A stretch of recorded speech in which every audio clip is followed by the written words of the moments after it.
lakihan mo, mo.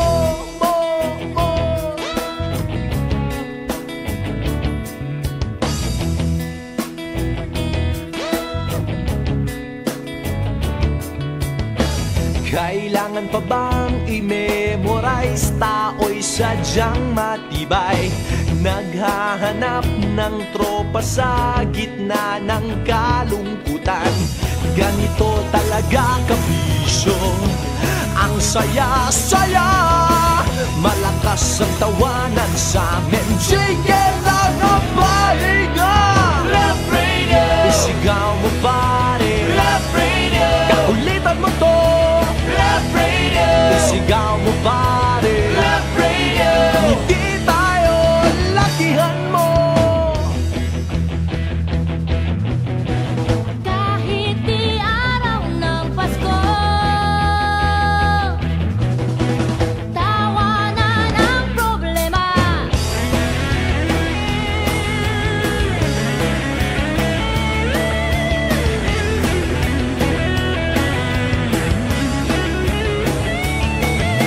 Love Radio, isigaw mo pare. Love Radio, kaharutan mo to. Love Radio, isigaw mo pare. Love Radio, ngiti tayo, lakihan mo. Love Radio, isigaw mo pare. Love Radio, kakulitan mo to. Love Radio, isigaw mo pare. Love Radio, ngiti tayo, lakihan mo.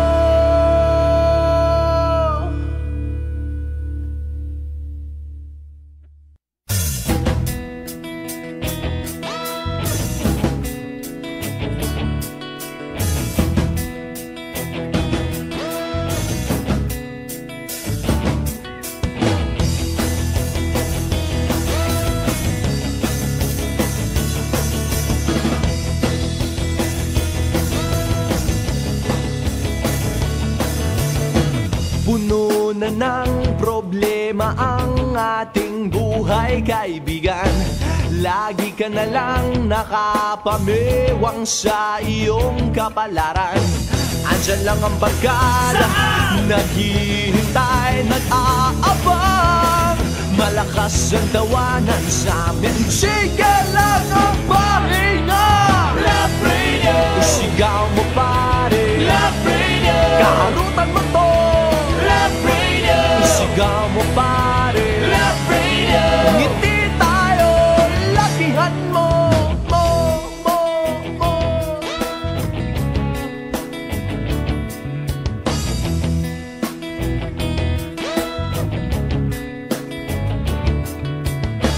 Kailangan pa bang i-memorize? Tao'y sadyang matibay, naghahanap ng tropa sa gitna ng kalungkutan. Ganito talaga kabisyo, ang saya-saya. Malakas ang tawanan sa amin, sige lang ang pahinga.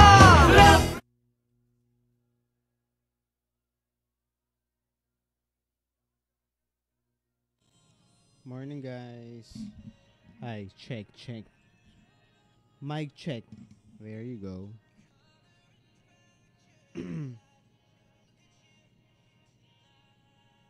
Nakaka-copyright tayo ng music ng Love Radio. Bakit ganun?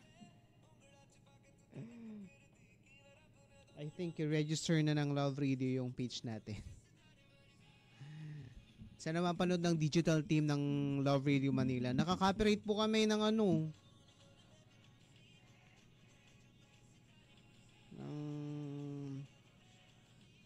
song ng Frio. Ulit. Balita muna tayo.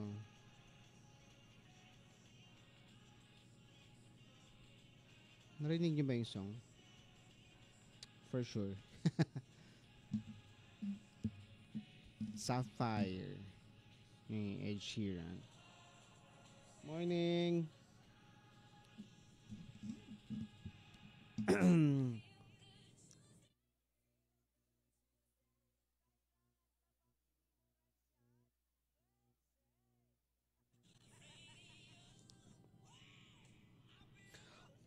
oras, Kabisyo, 6:32 a.m. in the morning. Redundant, AM na, in the morning pa. Ay nako, no Feel Good Tuesday. Morning balita pa rin tayo, kasama ko, Ray Porter. Ano ba naman yun? Hindi maayos mag-R, sabi nga ni Leon, sino nga to? Hagidorn, yung TikToker. Oo, pet peeve nyo lang yung mga tao hindi marunong magbanggit ng R. So, ganun ba yun? Ay nako, morning balita, Kabisyo, kasama ko, Ray Porter, hanggang mamayang 8 in the morning on a Feel Good Tuesday. Sana'y okay. So, alright, ang gising na mga Kabisyo natin, sapagkat because Martes pa lamang mga Kabisyo, mahaba-haba pa yung araw na ating bubunuin sa trabaho, sa eskwela, yan, 'di ba? Konting sipag lang Kabisyo, pasasaan ba't uunlad din ang ating mga buhay. Samantala sa iba pa nating mga balita, naalala nyo, for sure maalala nyo to, yung tuklaw na sinasabi nilang sigarilyo na tinira ng mga kabataan nung nakaraan. Kaya nangisay sila dyan sa may Mandaragat mga Kabisyo. Ito na nga po at naglabas na po ng pahayag ang Puerto Princesa City Police Office.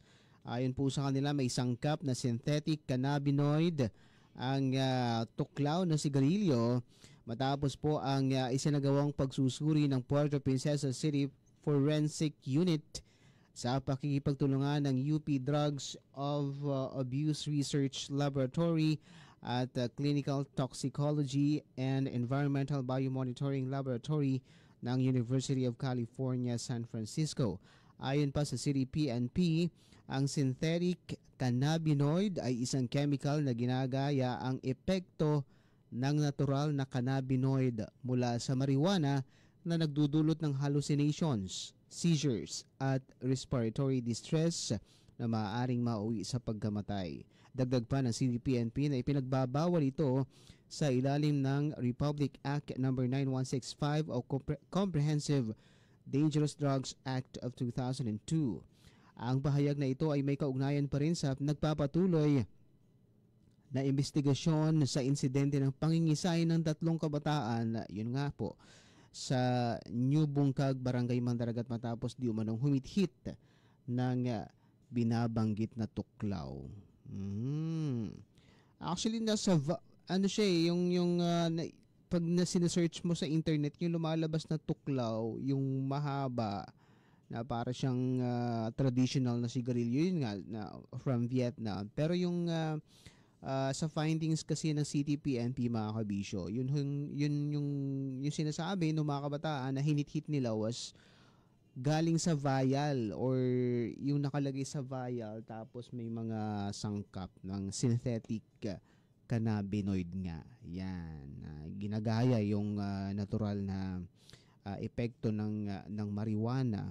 Synthetic ibig sabihin ano yun, parang invento. Yan, hindi siya yung natural mga Kabisyo. So, hindi natin alam kung ano yung magiging epekto talaga sa mga makakahit-hit nito. Kita mo di ba? 3 kabataan na nangisay diyan sa may New Bungkag, di ba?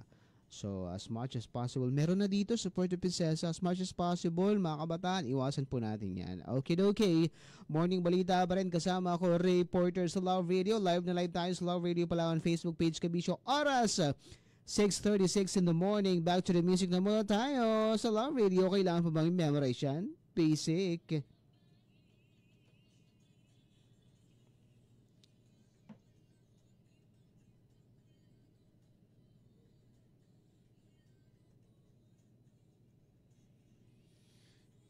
Good morning mga Kabisyo.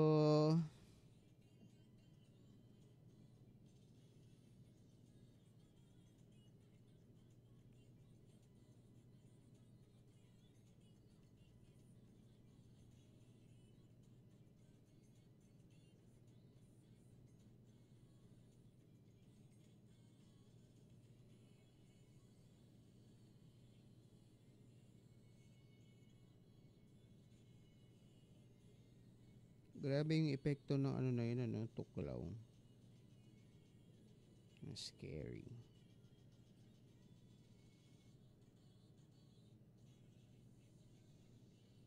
Huwag nyo na pong susubukan. Baka mapano pa kayo, di ba? Delikado.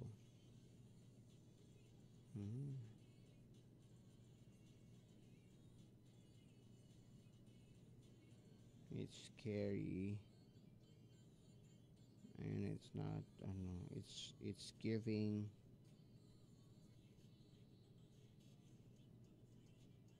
Okay.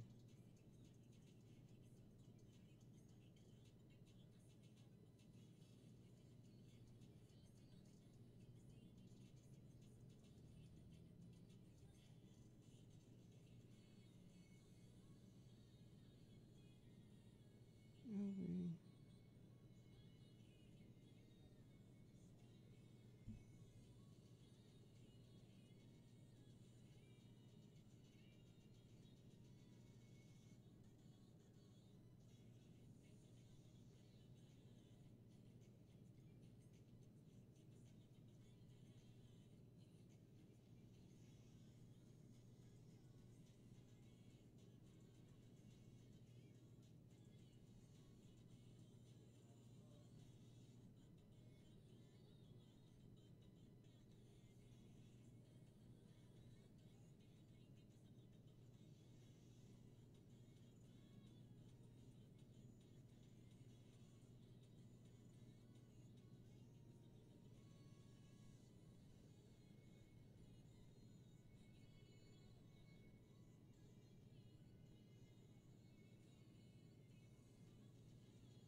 It's not safe.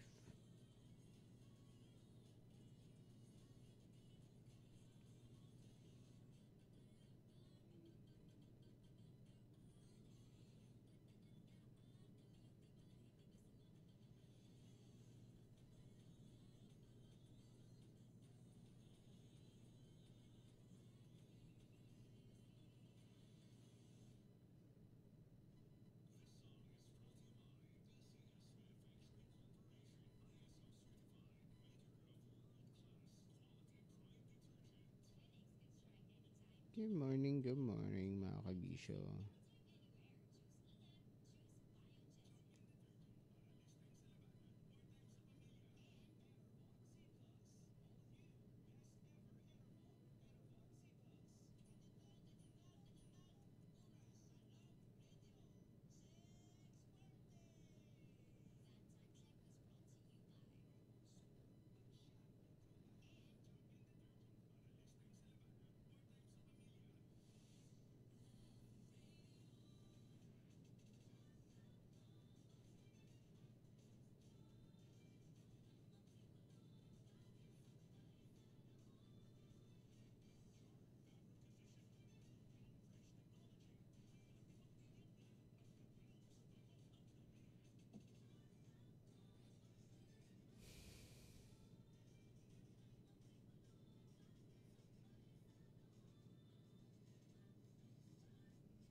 Napanood nyo yung ano? For sure napanood nyo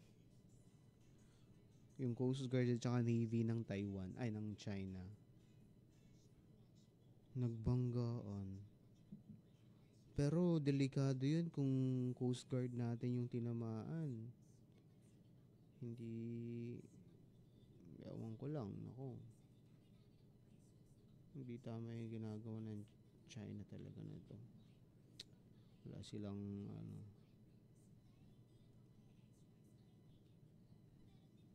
Walang manners talaga itong mga taga-China. Alam mo, hindi ko makakalimutan yung ginawa ng Chinese businessman sa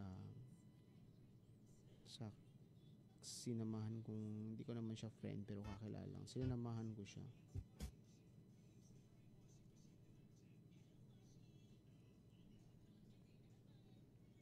Banggitin ko ba? Dito sa Puerto Princesa, alam mo ang kapal na mukha niya.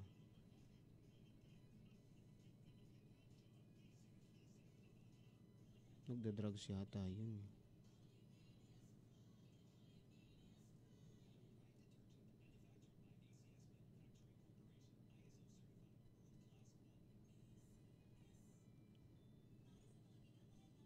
Galit siya bigla sa tindera.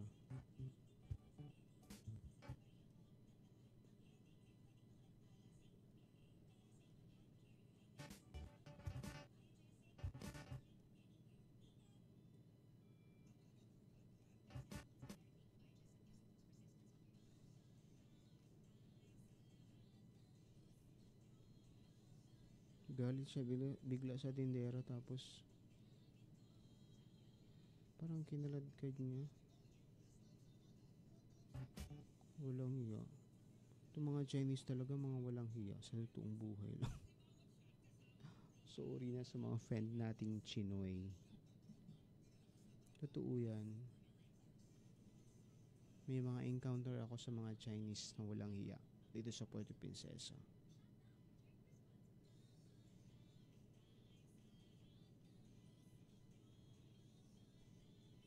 Hindi ko nilalahata pero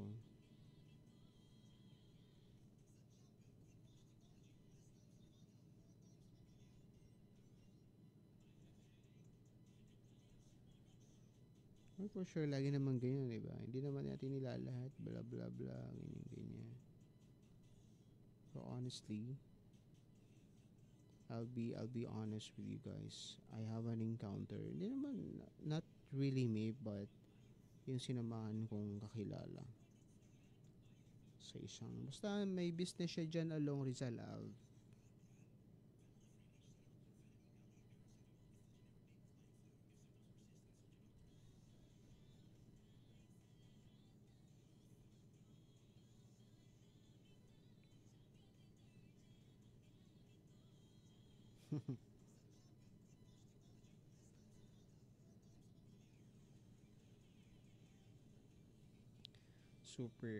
Super unforgettable yun sa akin. Yung bad experience na yun. Again, not really me ha, pero yung sinamahan ko dati. Kaya hanggang ngayon, ano yun sa akin, like, nandun lagi sa isip ko na mga salbahe yung mga Chinese. Hindi ko alam kung pure Chinese siya, pero kasi nagninegosyo siya dito sa Puerto Princesa. And feeling ko naman matagal na yung negosyo nila na yan. Basta dyan along Rizal Avenue. Inano niya yung tindera. As in, sinigawan niya yung tindera. Tapos parang uwi na lang hiya niya talaga sa harap namin. Tapos parang kinaladkad niyang ganun. Hindi ko masyadong naintindihan yung sinabi kasi di ba yung mga Chinese, kung sa kayo nun pa bariwal magtagalog, medyo hirap sila managalog. They're trying to speak Tagalog pero yung Tagalog nila hindi yung fluent. Ganun. So yun, I can't forget that. I cannot forget that. That was really, up until now, it's clear. It's crystal clear in my memory what that Chinese businessman did sa kanyang tendera. Nandun kami. I don't know if galit siya kasi nandun kami or talaga may ginawa yung tindera kaya siya galit, pero whatever the reason is, alam mo itong mga Chinese na nagninegosyo sa atin dito, na namumuhunan, na ang kakapal na nga ng mga mukha nila magnegosyo dito, tapos yung mga kapwa natin Pilipino na nagtatrabaho sa kanila or naninilbihan sa kanila, ginaganon pa nila. Ang lakas ng loob nila eh. Nagsimula yan, again, di ba, nung panahon ni Duterte. Aminin na natin, mga kabisyo. No, nag-start yan, lumakas ang loob nila nung umupo yung mga Duterte, umupo si Duterte. Di ba? After noon, lagi na nilang binabangga yung Chinese, ay yung mga vessel natin. Alala nyo yung may mga mangingisda pa from Occidental Mindoro na binangga nila nung gabi. Gabi ba nila binangga? Basta parang binangga nila. So, sirang-sira yung bangka. Pinuntahan pa nga ni President. Pinuntahan ba ni President? PCG yata yung pumunta. Tapos parang pinaayos yung bangka. Pampalubag loob. Diba? Ang kakapal ng mukha ng mga Chinese na ito. Kung makapang-api. Di ba sinabi naman ni PBBM kahapon sa statement niya. Kahapon ba yun or the past a few days pa. Sa press conference. Na ayaw natin ng gera. Obviously, ayaw natin ng gera naman talaga, di ba? Kasi ayaw natin ng gulo. Kaya nga, kahit winawalang hiya na tayo ng mga Chinese sa West Philippine Sea, di ba? Binabangga na yung mga mangisda natin, pinagbabawalan ng mangisda sa karagatan natin. Di ba? I mean, nananatili tayong civil, alam mo yun, na hanggat maaari hindi tayo abot sa puntong makikipaggera tayo. Yung ganun, di ba? Kahit pinoprovoke na tayo ng Chinese. Ng China.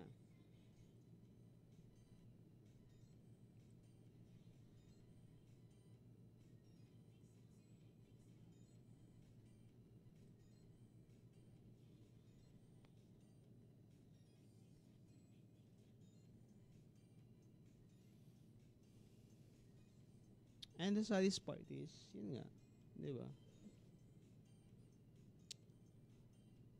Nag-start tong, kaya nga di ba, nainis si BBM nung simula nung nag-away-away na sila. Parang,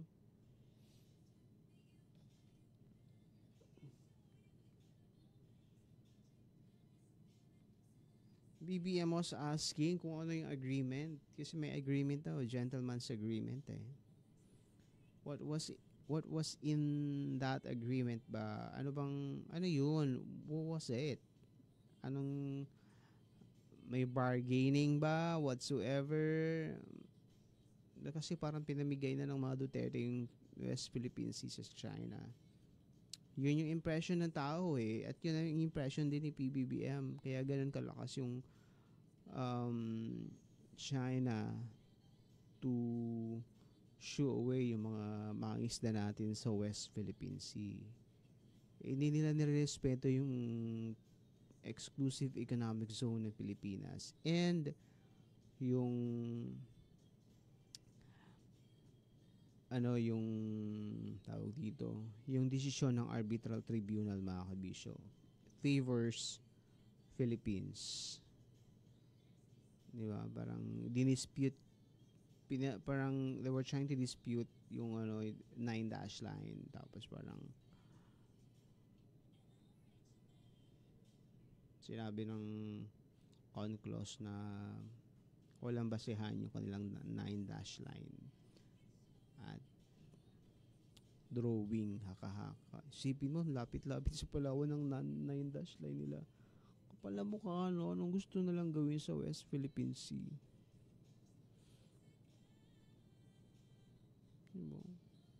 It's just so sad. This has been going on for a very long time since the Duterte administration. Nakuha pa nga ni Sara Duterte na mag-message sa China eh. Ng Chinese New Year in Chinese dialect, in Chinese language. Obviously, friends sila. Di ba? There must be something with the Dutertes and the Chinese government. What was it or what is it? What are those? We have no idea. Did they sell the Philippines or the West Philippine Sea? Kaya nga pikon na pikon sila nung nag-joke si Vice Ganda nung nakaraang gabi sa concert niya, yung jet ski holiday niya, di ba? That's true. Sinabi naman talaga ni Duterte na pag siya naging presidente, mag-jet ski siya from the mainland Philippines to the West Philippine Sea para itaboy yung mga Chinese militia. Na hindi nangyari. Later on, sinabi niya, joke lang daw yun. Tanga. Ay, sorry. Sorry na, nakikarry the way ako sa ganyang nangyayari sa bansa natin eh, di ba? Dami pa, marami pa siyang sinabi na maiinis ka na lang. Di ba?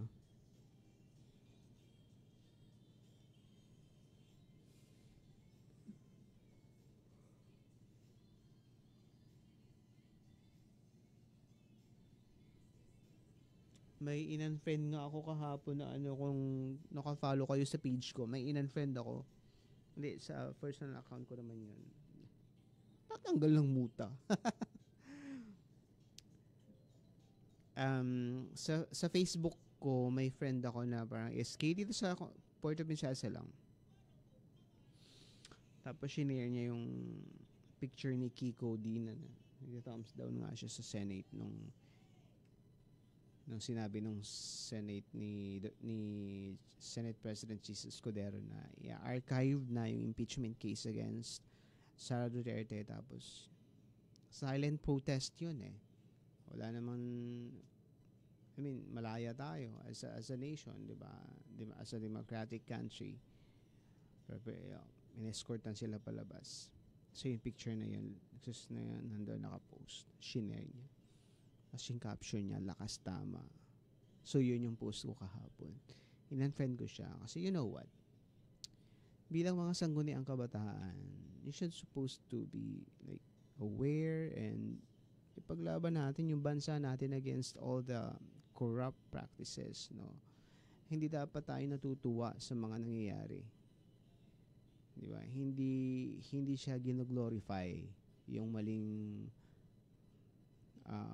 sistema ng gobyerno. Okay, na ginagawa ng mga government official. Okay. And these people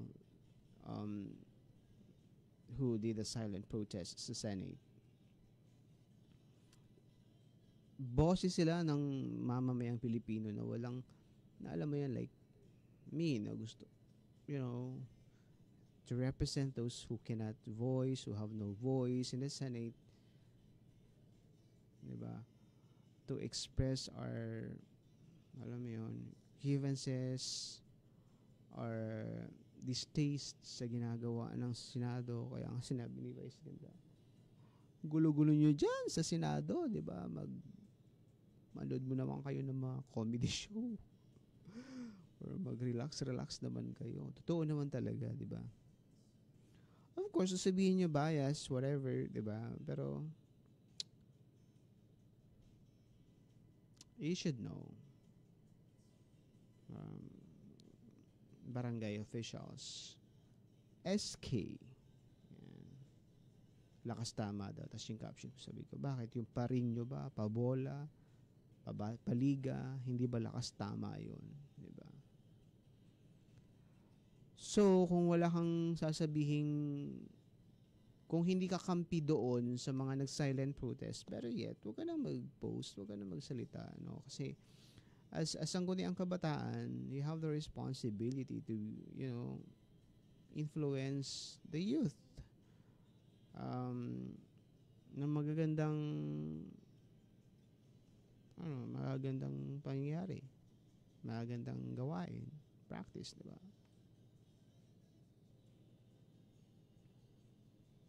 Ibig sabihin lang nun, bahagi ka ng problema ng lipunan. Bye guys, time for me to say goodbye. See you tomorrow. Mamayang hapon ulit. Live ba tayo later? Anyway. Bye. Bye everyone.